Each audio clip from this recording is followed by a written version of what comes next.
트럼프 대통령은 김정은 북한 국무위원장이 북미 관계 개선과 비핵화 추진 의지를 거듭 밝힌 것과 관련해 김 위원장에 감사를 전했습니다.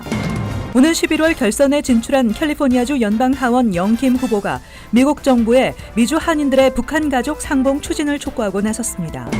두바이에서 출발해 어제 오전 뉴욕 존 F 케네디 공항에 도착한 여객 개 승객들이 집단으로 건강 이상을 호소해 당국의 조사에 나섰습니다. 트럼프 행정부가 노스캐롤라이나주에서 불법 투표한 비시민권자들을 색출해내기 위한 전수조사에 착수했습니다. 뉴욕시 정치인들에 대한 정치 후원금 한도액을 절반 이상 낮추는 선거자금법 개정안이 주민투표에 붙여집니다. 이상은 이 시각 주요 뉴스입니다. 시청자 여러분 안녕하십니까? KBN 뉴스입니다.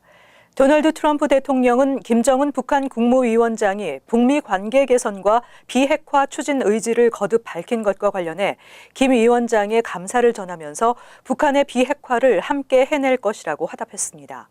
마이크 폼페이오 미국 국무장관도 북한이 전략적인 전환을 하고 있음을 인정하면서도 비핵화 달성을 위해 북한이 해야 할 일은 여전히 많다라는 반응을 보였습니다.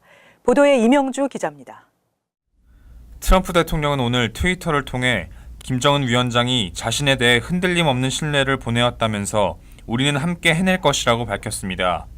평양을 방문하고 돌아온 한국의 특사단을 통해 김정은 위원장이 트럼프 대통령에 대한 신뢰를 밝힌 데에 대한 답변으로 보입니다. 특사단은 이번 방북에서 트럼프 대통령의 메시지를 북한에 전달했다고 발표했습니다. 폼페이오 국무장관도 비핵화 달성을 위해 북한이 해야 할 일은 여전히 많다고 말했습니다. 인도 뉴델리를 방문 중인 폼페이오 장관은 북한이 그동안 핵무기 실험이나 미사일 발사 실험을 하지 않았다고 평가한 뒤 지난 6월 싱가포르 북미 정상회담에서 도널드 트럼프 미국 대통령과 약속한 비핵화를 달성하려면 해야 할 일은 여전히 많이 남아있다고 말하고 북한의 전략적인 전환을 위한 작업은 계속되고 있다고 말했습니다. 폼페이오 장관은 당초 지난달 27일 네 번째 북한을 방문할 예정이었지만 방북 사흘 전 이를 전격 취소한 바 있습니다. KBN 뉴스 이명주입니다. 오는 11월 결선에 진출한 캘리포니아주 연방하원 영킴 후보가 미국 정부의 미주 한인들의 북한 가족 상봉 추진을 촉구하고 나섰습니다. 현재 미주 한인 이산가족 상봉 결의안을 상정해왔던 연방 의원들이 의회를 떠나면서 정치권의 관심도 사라지고 있다는 지적이 나오고 있습니다. 김 후보 측은 마이크 폼페이오 국무장관에게 서한을 통해 지난 70년간 분단으로 생이별을 한 미주 한인들과 북한에 거주하는 가족들 간의 상봉을 우선적으로 추진해달라고 촉구한 것으로 알려졌습니다. 김 후보는 서한에서 10만 명에 달하는 미주 한인들의 아픔을 공감하기에 지난달 20일 성사된 남북 이산가족 상봉과 같이 공식적인 미주 한인들의 이산가족 재회를 지지해 줄 것을 시급히 요청한다고 전했습니다. 김 후보는 한인들이 더 이상 입법 절차를 기다릴 시간이 없음을 강조하면서 현재 진행 중인 북한과의 협상에 미주 한인들의 이산가족 상봉을 공식 안건으로 포함시켜 줄 것과 비공식 채널을 통해서라도 미주 한인들이 북한의 가족들과 재회할 수 있도록 북한 여행 금지 조치를 9월 말까지 해제해 줄 것을 요구했습니다. 또 폼페이오 장관의 지지와 도널드 트럼프 대통령의 지도력으로 이전 정부가 이루지 못한 이슈를 해결할 수 있기를 희망한다고 밝혔습니다. 한편 미주 한인 이산가족 상봉 결의안을 상정하며 적극 나섰던 연방 의원들이 하나둘 의회를 떠나면서 정치권의 관심도 사라지고 있다는 지적이 일고 있습니다. 지난 2000년 이후 총 21차례 남북 이산가족 상봉이 진행됐지만 미주 한인들은 단 한 차례도 상봉 기회를 얻지 못했습니다. 최근 이루어진 남북 이산가족 상봉에도 한국 정부가 미주 한인들도 포함시키자고 제안했지만 북한에서 이를 거부했습니다. 두바이에서 출발해 어제 오전 뉴욕 존 F 케네디 공항에 도착한 여객기의 승객들이 집단으로 건강 이상을 호소해 당국이 조사에 나섰습니다. 병원에 이송된 승객들은 독감 증세와 유사한 증세를 보였다고 발표됐지만 아직까지 정확한 원인은 밝혀지지 않고 있습니다. 승객과 승무원 549명을 태우고 어제 오전 JFK 공항에 착륙한 에미레이트 항공 203편에서 착륙 전 100여 명의 승객이 아픔을 호소해 착륙 후 활주로에 격리된 상태에서 질병통제예방센터 등 관계 당국의 조사를 받았다고 AP통신이 보도했습니다. 두바이에서 출발한 이 항공편은 예정된 시간보다 3시간 지연된 후 터미널로 들어올 수 있었습니다. 에릭 필립스 뉴욕시장실 대변인은 진찰 결과 탑승객 가운데 최소 19명이 아픈 것으로 확인됐다며 이 중 10명이 자마이카 병원 메디컬 센터로 이송되고 9명은 치료를 거부했다고 전했습니다. 병원 측 대변인은 이송된 승객들이 독감 증세와 유사한 기침과 두통, 발열 증세를 보였다고 발표했지만 아직까지 정확한 원인은 밝혀지지 않았습니다. 그러나 당국의 발표와는 달리 한 승객은 뉴욕타임즈와의 인터뷰에서 다수의 승객들이 비행기에 탑승하기 전 줄을 서 있을 때부터 기침을 해 승무원에게 마스크를 요구했으나 없다는 답변을 들었다며 이들은 비행 기간 내내 기침을 심하게 했다고 전했습니다. 이 승객의 말이 사실일 경우 에미레이트 항공은 전염성 질병을 가졌을 수도 있는 승객을 아무 대책 없이 탑승시켰다는 비난을 피하기 어려울 것으로 보입니다. 트럼프 행정부가 지난달 한인을 비롯한 비시민권자 19명을 불법 투표 혐의로 기소했던 노스캐롤라이나주에서 불법 투표한 비시민권자들을 색출해내기 위한 전수조사에 착수했습니다. 미 전국적인 전수조사에 나선 것이 아니냐는 우려의 목소리가 커지고 있습니다.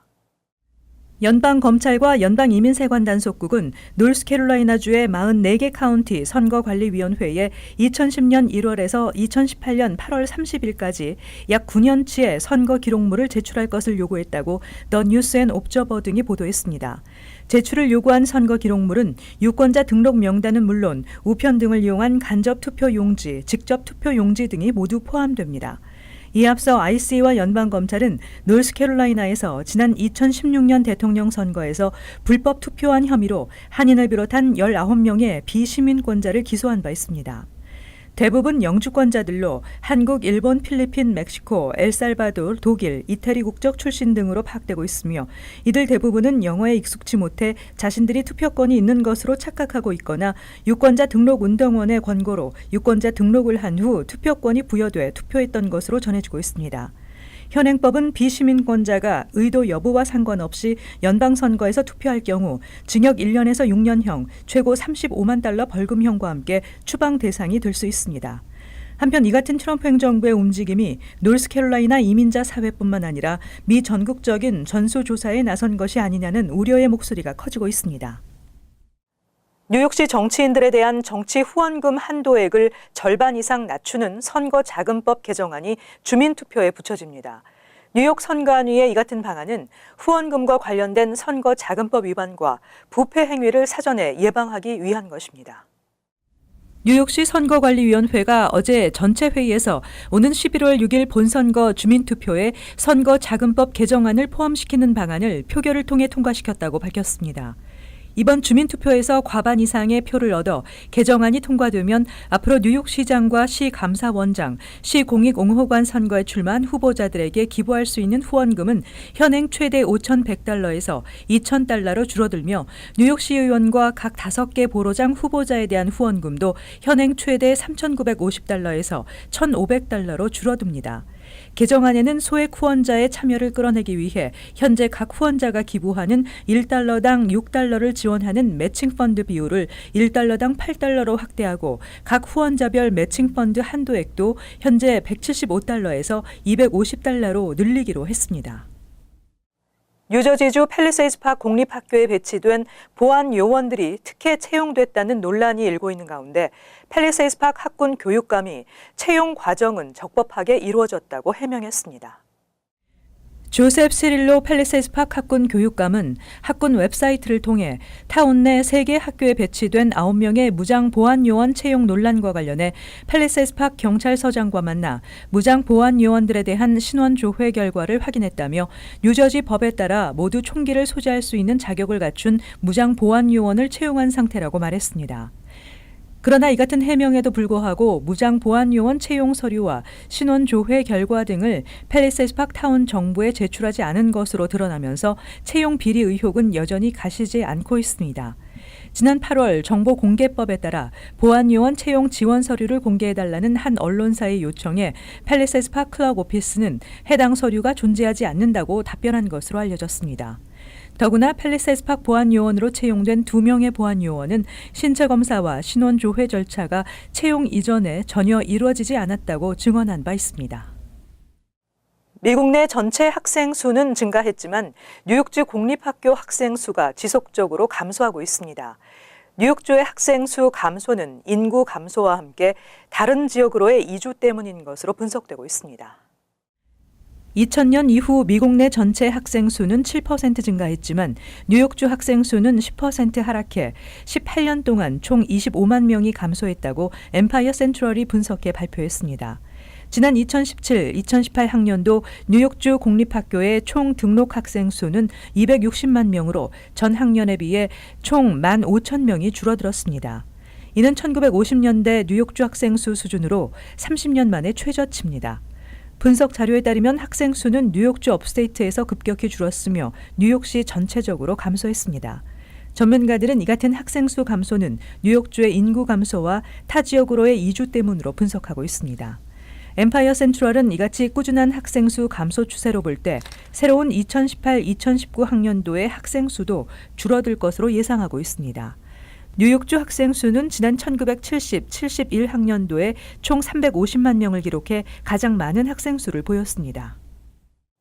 지난달 뉴욕시의 총 범죄 건수가 하락한 가운데 강력 범죄 사건은 증가한 것으로 나타났습니다. 뉴욕시경이 어제 발표한 8월 범죄 현황 통계에 따르면 뉴욕시에서 발생한 살인사건은 23건으로 지난해 같은 기간보다 35.3% 증가한 것으로 집계됐으며 강간사건도 153건이 발생해 지난해보다 24.4% 증가했습니다. 폭행사건은 1,820건으로 0.2%, 중절도 사건은 3,939건으로 1.5% 각각 증가했습니다. 또 뉴욕시 전철과 버스 등 대중교통수단에서 발생한 범죄도 지난 8월 한 달 동안 226건이 발생해 지난해 같은 기간보다 19.6% 늘었습니다. 반면 강도 사건은 1,123건으로 지난해에 비해 12.3% 줄었으며 총기 사건도 76건이 발생해 8.4% 감소했습니다. 총기 사건의 경우 범죄 건수 통계를 시작한 이후 최저치입니다.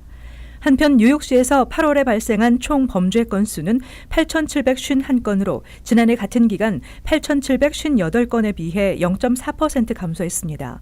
한인 밀집 지역인 플러싱의 경우 올해 8월까지 1,214건의 범죄가 발생해 지난해 같은 기간보다 5.4% 감소했으며 베이사이드는 9.9% 감소했습니다.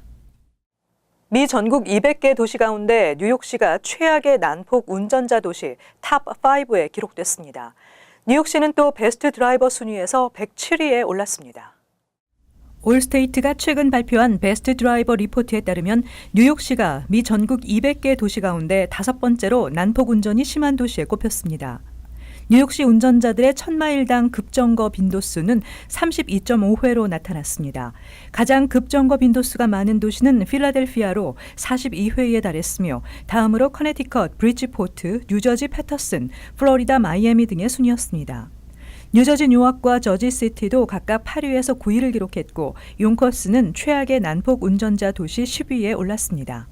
차량 사고 처리를 위한 보험사 클레임을 기준으로 한 베스트 드라이버 순위에는 뉴욕시는 107위에 올랐는데 최고의 베스트 드라이버 도시로 꼽힌 텍사스의 브라운스빌보다 1.5배 이상 높은 수치입니다. 다음으로 베스트 드라이버가 가장 많은 도시는 캔사스시티, 아이다호, 보이시, 엘라바마, 헌츠빌, 위스콘신, 메디슨 등의 순으로 나타났습니다. 반면 베스트 드라이버 비율이 가장 낮은 곳은 메릴랜드, 볼티모어, 매사추세츠, 보스턴, 워싱턴 DC 등의 순이었습니다.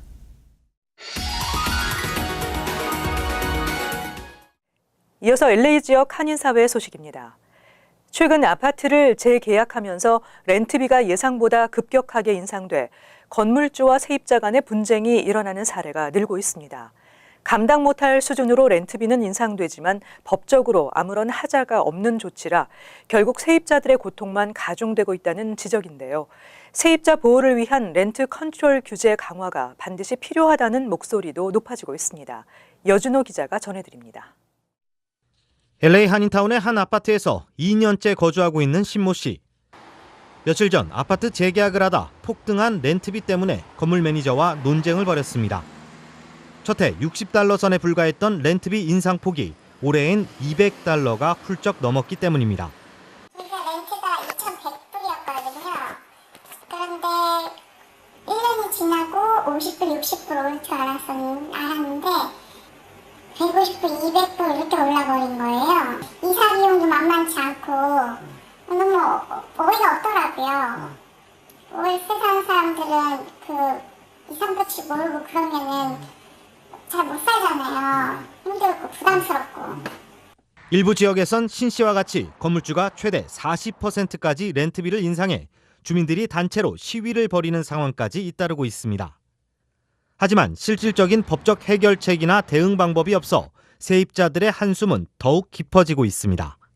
법이 그러니까 이게 글자 그대로 랜드 롤드잖아요. 집이 가지고 있는 사람이 완전히 뭐 롤드란 말이에요. 그래서 계약 자체가 그 디폴트로 된 폼을 템플릿을 보면 완전히 랜드로드한테 유리하게만 만들어져 있어요. 큰 그림상으로 테넌트가 불리한 건 굉장히 지금 어쩔 수 없는 현실이다. 오는 11월 캘리포니아주에선 세입자 보호를 위해 신규 건물 등 대부분의 건물 렌트비 인상폭을 법적으로 제한한다는 내용의 새로운 렌트 컨트롤 규정에 대한 주민 투표가 실시됩니다. 현재 부동산 개발업체들은 새로운 법안에 대한 강력한 반대 운동을 벌이고 있지만 세입자들의 숨통을 터주는 게 더 먼저라는 주민들의 반발 역시 거세지면서 이번 주민 투표 결과에 관심이 더욱 집중되고 있습니다. MBC 뉴스 여준호입니다. LA시가 추진하고 있는 노숙자 임시 쉘터 프로젝트의 첫 번째 쉘터가 다음 주 오픈합니다. 에릭 가세티 LA시장은 지역 노숙자 문제 해결을 위해 추진해온 브릿지홈 프로젝트의 첫 노숙자 임시 쉘터를 오는 10일 공식으로 오픈한다고 밝혔습니다. 해당 노숙자 임시 쉘터는 LA 다운타운 엘푸에블로 지역 시소유 공영 주차장에 위치하며 45명의 노숙자를 수용할 수 있는 트레일러 시설과 위생 서비스 시설 등이 설치되어 있는 것으로 알려졌습니다. 한편 LA시장실 측은 임시 쉘터가 개장된 후 인근 지역 곳곳에 노숙자 텐트촌을 급습하는 등 노숙자 실태에 따라 최소 일주일에 5번씩 노숙자 철거를 위한 본격적인 단속에 착수할 예정입니다. 이어서 간추린 소식입니다. 국세청은 해외 금융계좌와 이와 관련한 소득을 누락시킨 납세자가 자발적으로 신고할 수 있도록 한 OBDP 마감 시한이 이달 28일이라고 밝혔습니다. IRS는 OBDP 종료 이후에도 해외 금융계좌 자진신고 간소화 프로그램은 여전히 유효하다고 밝혔습니다. 자진신고 프로그램이 종료된 후에 적발될 경우 탈세액에 대한 75%와 미신고 계좌 액수의 50%를 벌금으로 부과받을 수 있습니다. 뉴저지 트랜짓 열차의 지연 운행과 취소 사태가 내년 말까지 계속될 것으로 보입니다. 필 머피 뉴저지 주지사는 기자회견에서 열차 속도 제어 시스템인 PTC 설치와 열차 기관사 부족 등으로 인해 내년까지는 열차 운행의 차질이 불가피하다고 밝혔습니다. 이번 PTC 설치로 인해 애틀랜틱 시티 노선의 열차 운행이 5일부터 중단됐으며 라리탄 밸리 노선도 10일부터 열차 운행이 내년 초까지 중단됩니다.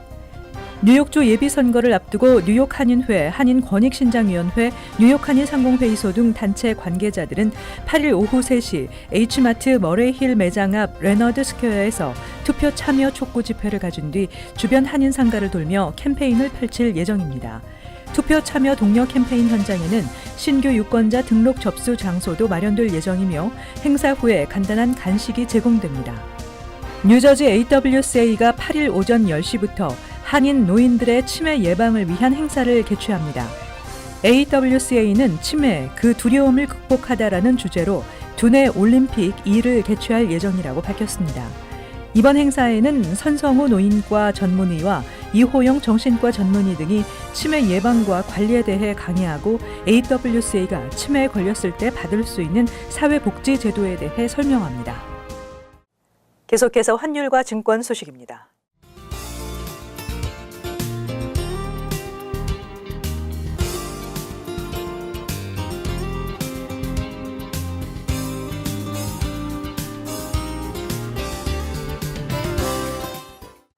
끝으로 날씨 전해드립니다. 금요일은 대체로 흐리고 기온이 떨어지겠습니다. 낮 최고 기온은 76도, 섭씨 영상 24도, 밤 최저 기온은 64도, 섭씨 영상 18도. 토요일은 대체로 맑겠습니다. 일요일 대체로 흐리고 기온이 더 떨어지겠습니다. 이상으로 KBN 뉴스를 마칩니다. 시청해주신 여러분 고맙습니다.